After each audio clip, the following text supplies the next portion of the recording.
भगवान द्वारिका में गृहस्थ की भांति 16,108 अपनी पत्नियों के साथ आचरण करते थे।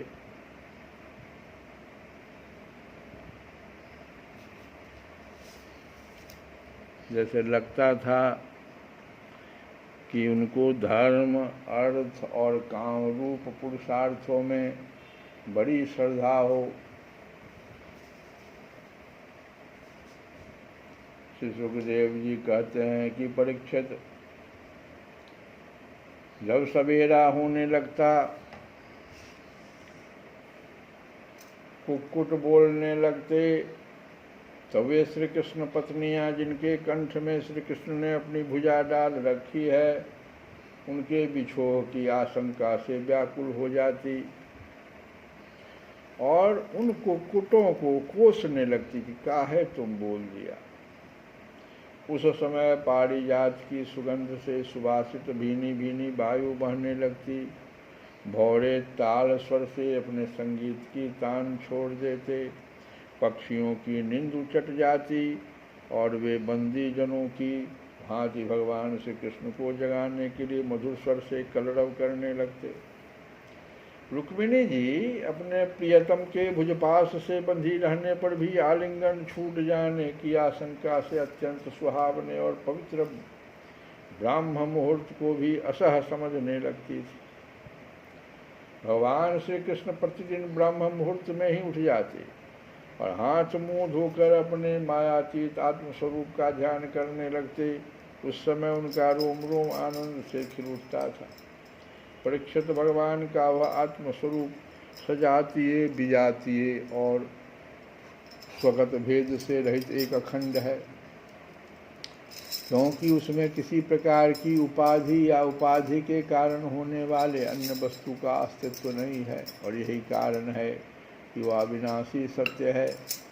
जैसे चंद्रमा, सूर्य आदि नेत्र इंद्रिय के द्वारा और नेत्र इंद्रिय चंद्रमा, सूर्य आदि के द्वारा प्रकाशित होती है, वैसे वह आत्मस्वरूप दूसरे के द्वारा प्रकाशित नहीं, स्वयं प्रकाश है। इसका कारण यह है कि अपने स्वरूप में ही सदा सर्वदा और काल की सीमा के परे भी एक रस स्थित रहने के कारण अविद्या उसका स्पर्श भी नहीं कर सकती। इसी से प्रकाशक भाव उसमें नहीं है। जगत की उत्पत्ति, स्थिति और नाश की कारणभूता ब्रह्म शक्ति, विष्णु शक्ति और रुद्र शक्तियों के द्वारा केवल इस बात का अनुमान हो सकता है कि वह स्वरूप एक रस सत्ता रूप और आनंद स्वरूप है। उसी को समझाने के लिए ब्रह्म नाम से कहा जाता है। भगवान श्री कृष्ण अपने उसी आत्म स्वरूप का प्रतिदिन ध्यान करते।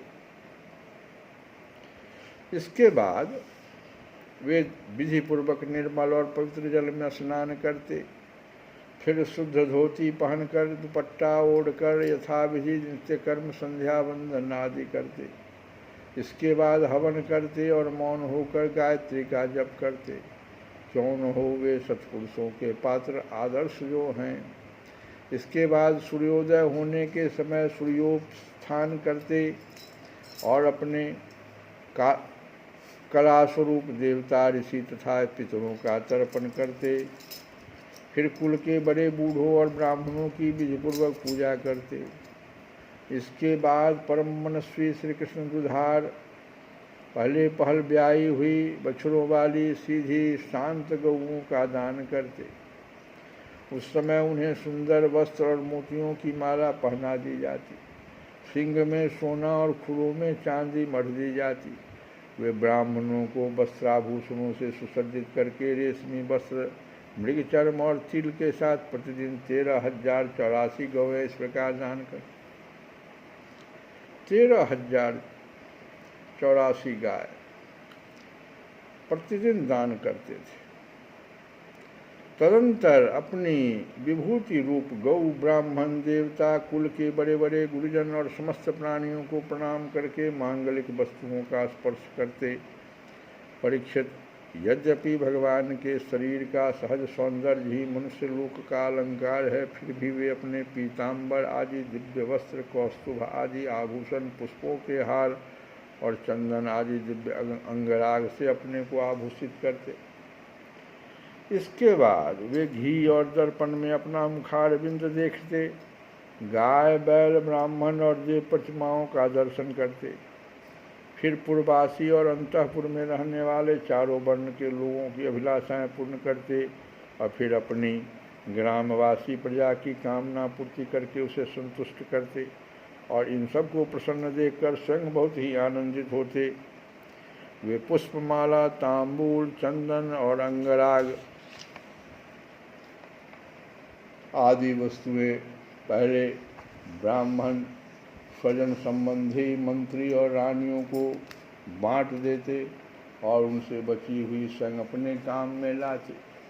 भगवान यह सब करते होते, तब तक दारुक नाम का सारथी सुग्रीव आदि घोड़ों से जुटा हुआ अत्यंत अद्भुत रथ ले आता और प्रणाम करके भगवान के सामने खड़ा हो जाता। इसके बाद भगवान श्री कृष्ण सात्यकी और उद्धव जी के साथ अपने हाथ से सारथी का हाथ पकड़कर रथ पर सवार हो। ठीक वैसे ही जैसे भुवन भास्कर भगवान सूर्य उदयाचल पर आरूढ़ होते हैं, उस समय निवास की स्त्रियां लज्जा एवं प्रेम से भरी चितवन से उन्हें निहारने लगती और बड़े कष्ट से उन्हें विदा करती। भगवान मुस्कुराकर उनके चित्त को चुराते हुए महल से निकल। परीक्षित, तदंतर भगवान श्री कृष्ण समस्त यदुवंशियों के साथ सुधर्मा नाम की सभा में प्रवेश करते। उस सभा की ऐसी महिमा है कि जो लोग उस सभा में जा बैठते हैं उन्हें भूख, प्यास, शोक, मोह और जरा मृत्यु ये 6 उर्मियां नहीं सताती। इस प्रकार भगवान श्री कृष्ण सब रानियों से अलग अलग विदा होकर एक ही रूप सुधर्मा सभा में प्रवेश करते और वहां जाकर श्रेष्ठ सिंहासन पर विराज जाते। उनकी अंग कांति से दिशाएं प्रकाशित होती रहती। उस समय यदुवंशी वीरों के बीच में यदुवंश शिरोमणि भगवान श्री कृष्ण की ऐसी शोभा होती जैसे आकाश में तारों से घिरे हुए चंद्रदेव शोभायमान होते हैं। परीक्षित, सभा में विदूषक लोग विभिन्न प्रकार के हास्य विनोद से, नटाचार्य अभिनय से और नर्तकियां कलापूर्ण नृत्यों से अलग अलग अपनी टोलियों के साथ भगवान की सेवा करते। उस समय मृदंग, वीणा, पखावज, बांसुरी, झांझ और शंख बजने लगते और सूत, मांगद तथा बंदीजन नाचते गाते और भगवान की स्तुति करते। कोई कोई व्याख्या कुशल ब्राह्मण वहाँ बैठकर वेद मंत्रों की व्याख्या करते और कोई पूर्वकालीन पवित्र कीर्ति नरपतियों के चरित्र का कर सुनाते। एक दिन की बात है, ये तो भगवान की दिनचर्या हुई जो हम लोग सुने। प्रत्येक दिन की दिनचर्या ऐसी थी। अब कहते हैं सुखदेव जी की एक दिन की बात है, द्वारिकापुरी में राजसभा के द्वार पर एक नया मनुष्य आया। द्वारपालों ने भगवान को उसके आने की सूचना देकर उसे सभा भवन में उपस्थित किया। उस मनुष्य ने परमेश्वर भगवान श्री कृष्ण को हाथ जोड़कर नमस्कार किया और उन राजाओं का जिन्होंने जरासंध के दिग्विजय के समय उसके सामने सिर नहीं उठाया था, झुकाया था और बलपूर्वक कैद कर लिए गए थे, जिनकी संख्या 20,000 थी, जरासंध के बंदी बनने का दुख श्री कृष्ण के सामने निवेदन किया। सच्चिदानंद स्वरूप श्री कृष्ण, आप मन और वाणी के अगोचर हैं। जो आपकी शरण में आता है उसके सारे भय आप नष्ट कर देते हैं। प्रभु, हमारी भेद बुद्धि मिटी नहीं है। हम जन्म मृत्यु रूप संसार के चक्कर से भयभीत होकर आपकी शरण में आए हैं। भगवान, अधिकांश जीव ऐसे सकाम और निषिद्ध कर्मों में फंसे हुए हैं कि वे आपके बतलाए हुए अपने परम कल्याणकारी कर्म आपकी उपासना से विमुख हो गए हैं और अपने जीवन एवं जीवन संबंधी आशा अभिलाषाओं में भ्रम भटक रहे हैं, परंतु आप बड़े बलवान हैं। आप काल रूप से सदा सर्वदा सावधान रहकर उनकी आशालता का तुरंत समूल उच्छेद कर डालते हैं। हम आपके उस काल रूप को नमस्कार करते हैं। आप स्वयं जगदीश्वर हैं और आपने जगत में अपने ज्ञान बल आदि कलाओं के साथ इसलिए अवतार ग्रहण किया है कि संतों की रक्षा करें और दुष्टों को दंड दें। ऐसी अवस्था में प्रभु जरासंध आदि कोई दूसरे राजा आपकी इच्छा और आज्ञा के विपरीत हमें कैसे कष्ट दे रहे हैं, यह बात हमारी समझ में नहीं आती। यदि यह कहा जाए कि जरासंध हमें कष्ट नहीं देता, उसके रूप में उसे निमित्त बनाकर हमारे अशुभ कर्म ही हमें दुख पहुंचा रहे हैं, तो यह भी ठीक नहीं है। क्योंकि जब हम लोग आपके अपने हैं तब हमारे दुष्कर्म हमें फल देने में कैसे समर्थ हो सकते हैं। इसलिए आप कृपा करके अवश्य ही हमें इस क्लेश से मुक्त कीजिए। प्रभु, हम जानते हैं कि राजा अपने का सुख प्रारब्ध के अधीन एवं विषय साध्य है, और सच कहें तो सब सुख के समान अत्यंत तुच्छ और असत है। साथ ही उस सुख को भोगने वाला यह शरीर भी एक प्रकार से मुर्दा ही है, और इसके पीछे सदा सर्वदा सैकड़ों प्रकार के भय लगे रहते हैं। परंतु हम तो इसी के द्वारा जगत के अनेकों भार ढो रहे हैं, और यही कारण है कि हमने अंतःकरण के निष्काम भाव और निःसंकल्प स्थिति से प्राप्त होने वाले आत्म सुख का परित्याग कर दिया है। सचमुच हम अत्यंत अज्ञानी हैं और आपकी माया के फंदे में फंसकर क्लेश पर क्लेश भोगते जा रहे हैं। भगवान, आपके चरण कमल शरणागत पुरुषों के समस्त शोक और मोहों को नष्ट कर देने वाले हैं। इसलिए आप ही जरासंध रूप कर्मों के बंधन से हमें छुड़ाइए। प्रभु, यह अकेला ही 10,000 हाथियों की शक्ति रखता है, और हम लोगों को उसी प्रकार बंदी बनाए हुए जैसे सिंह भेड़ों को घेर रखे। चक्रपाणी, आपने 18 बार जरासंध से युद्ध किया और 17 बार उसका मान मर्दन करके उसे छोड़ दिया, परंतु एक बार उसने आपको जीत लिया। हम जानते हैं कि आपकी शक्ति, आपका बल पौरुष अनंत है, फिर भी मनुष्यों का सा आचरण करते हुए आपने हारने का अभिनय किया, परंतु इसी से उसका घमंड बढ़ गया है। हे अजित, अब वह जानकर हम लोगों को और भी सताता है कि हम आपके भक्त हैं, आपकी प्रजा हैं। अब आपकी जैसी इच्छा हो वैसा कीजिए। 20,000 उनकी संख्या थी।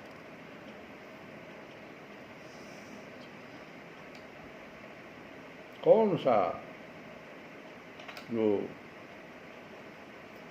उन राजाओं का जिन्होंने जरासंध के दिग्विजय के समय उसके सामने सिर नहीं झुकाया था और बलपूर्वक कैद कर लिए गए थे, जिनकी संख्या 20,000 थी। जरासंध के बंदी बनने का दुख सह रहे थे, उन्हीं के बारे में वह दूत कह रहा है। दूत ने कहा कि भगवान, जरासंध के बंदी नरपतियों ने इस प्रकार आपसे प्रार्थना की है। वे आपके चरण कमलों की शरण में हैं और आपका दर्शन चाहते हैं। आप कृपा करके उन दीनों का कल्याण कीजिए। और सुखदेव जी कहते हैं, परीक्षित राजाओं का दूत इस प्रकार कह ही रहा था कि परम तेजस्वी देवर्षि नारद जी वहाँ आ पहुँचे। उनकी सुनहरी जटाएं चमक रही थी। उन्हें देखकर ऐसा मालूम हो रहा था मानो साक्षात भगवान सूर्य ही का उदय हो गया।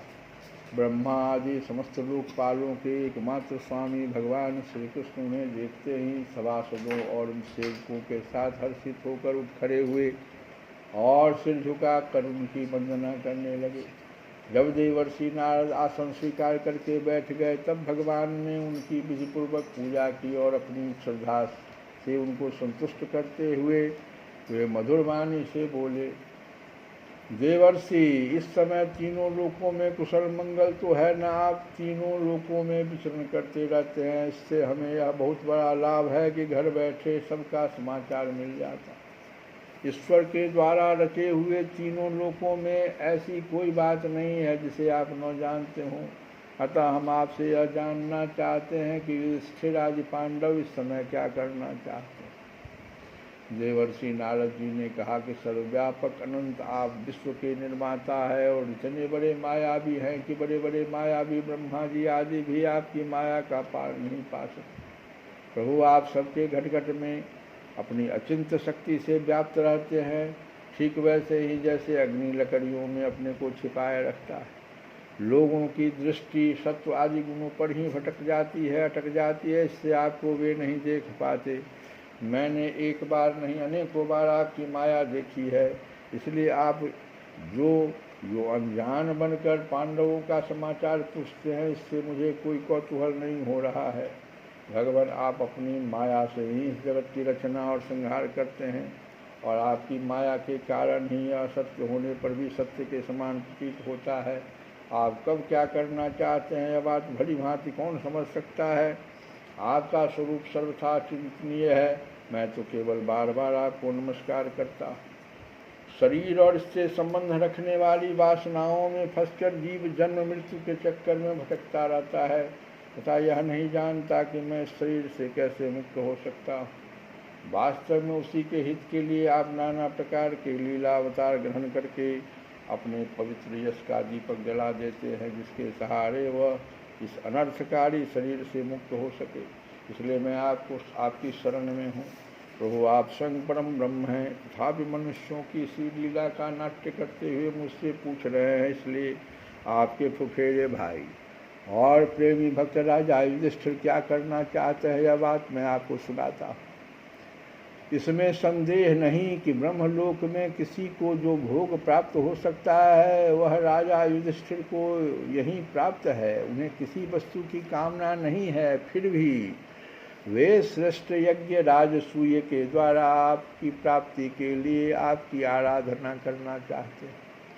आप कृपा करके उनकी इस अभिलाषा का अनुमोदन कीजिए। भगवान उस श्रेष्ठ यज्ञ में आपका दर्शन करने के लिए बड़े बड़े देवता और यशस्वी नरपतिगण एकत्र होंगे। प्रभु आप स्वयं विज्ञानानंद घन ब्रह्म हैं। आपके श्रवण कीर्तन और ध्यान करने मात्र से अंत्यज भी पवित्र हो जाते हैं। फिर जो आपका दर्शन और स्पर्श प्राप्त करते हैं उनके संबंध में तो कहना ही क्या है।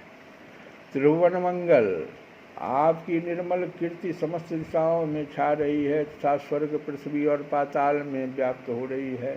ठीक वैसे ही जैसे आपकी चरणामृत धारा स्वर्ग में मंदाकिनी, पाताल में भोगवती और मर्त्य लोक में गंगा के नाम से प्रवाहित होकर सारे विश्व को पवित्र कर रही है। देखो गंगा जी का 3 नाम, तीनों जगह अलग अलग। स्वर्ग में इनको मंदाकिनी कहा जाता है और इस लोक में जो मर्त्य लोक है यहाँ पर गंगा जी के नाम से। लेकिन फिर पाताल में जाइएगा तो ये भोगवती नाम से है इनका नाम। और सारे जगह यही गंगा जी तीनों नाम से सारे विश्व को पवित्र कर रही हैं। सुखदेव जी कहते हैं परीक्षित सभा में जितने यदुवंशी बैठे थे वे सब इस बात के लिए अत्यंत उत्सुक हो रहे थे कि पहले जरासंध पर चढ़ाई करके उसे जीत लिया जाए। अतः उन्हें नारद जी की बात पसंद न आई।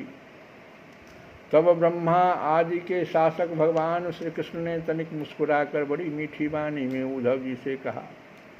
भगवान श्री कृष्ण ने कहा, उद्धव तुम मेरे हितैषी सुहृद हो, शुभ सम्मति देने वाले और कार्य के तत्व को भली भांति समझने वाले हो, इसलिए हम तुम्हें अपना उत्तम नेत्र मानते हैं। अब तुम ही बताओ कि इस विषय में हमें क्या करना चाहिए। तुम्हारी बात पर हमारी श्रद्धा है, इसलिए हम तुम्हारी सलाह के अनुसार ही काम करेंगे।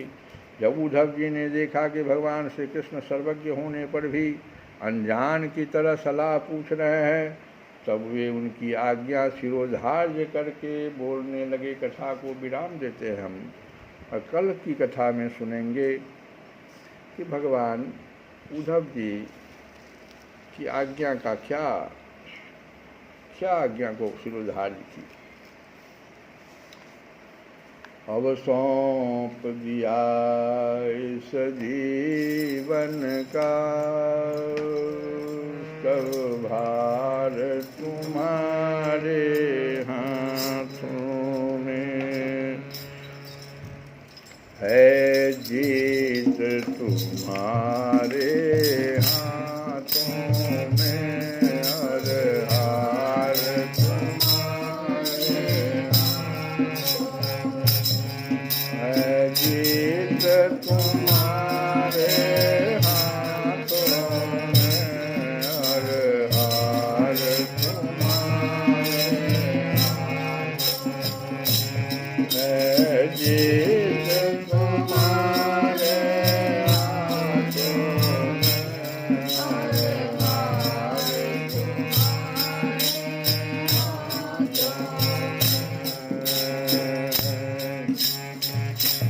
मेरा निश्चय बस एक यही एक बार तुम्हें पा जाऊं अर्पण कर दूं दुनिया भर का सब प्यार तुम्हारे हाथ है जीत तुम्हारे हाथों में हर हार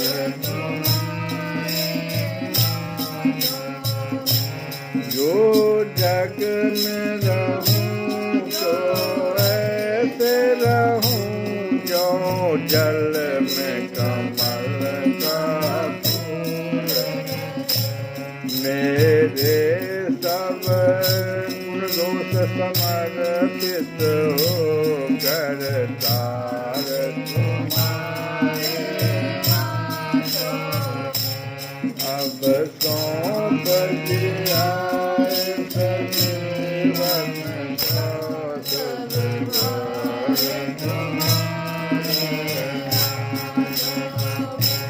यदि मानव का मुझे जन्म मिले तो तब चरणों का पुजारी बनूं तो तब चरणों का पुजारी यदि मानव का मुझे जन्म मिले तो तब चरणों का पुजारी इस पूजक की एक रग रग का हो तार तुम्हारे है जीत तुम्हारे हर हार तुम्हारे जब जब संसार का कैदी बनूं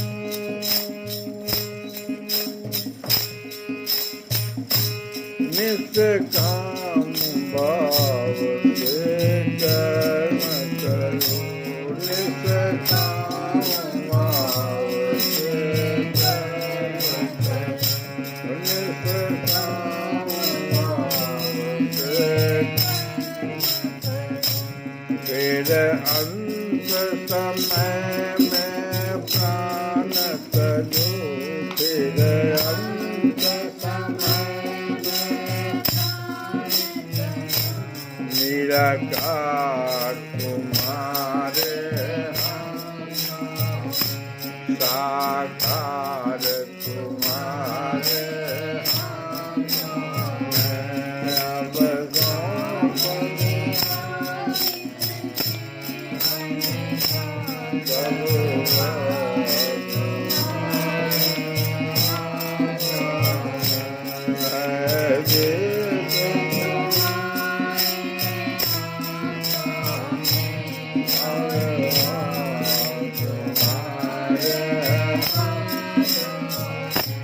मुझ में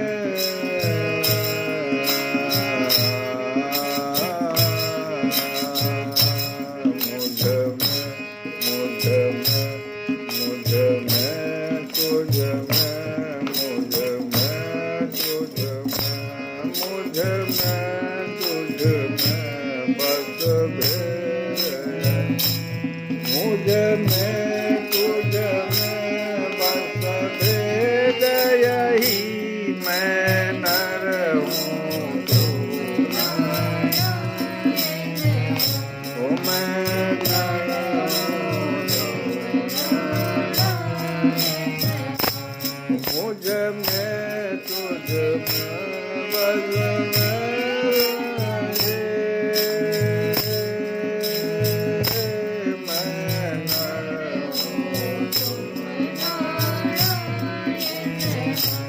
मैं हूँ संसार के हाथों में, मैं हूँ संसार के हाथों में, संसार तुम्हारे हाथों में। ओ श्री राम राम जय राम, श्री राम जय राम जय जय राम। ओ श्री राम जय राम जय जय राम, श्री राम जय राम जय जय राम। है जीत तुम्हारे हाथों में, और हाथ तुम्हारे हाथों में। है जीत तुम्हारे हाथों में, और हाथ तुम्हारे हाथों में। श्री कृष्ण गोविंद हरे मुरारे, हे नाथ नारायण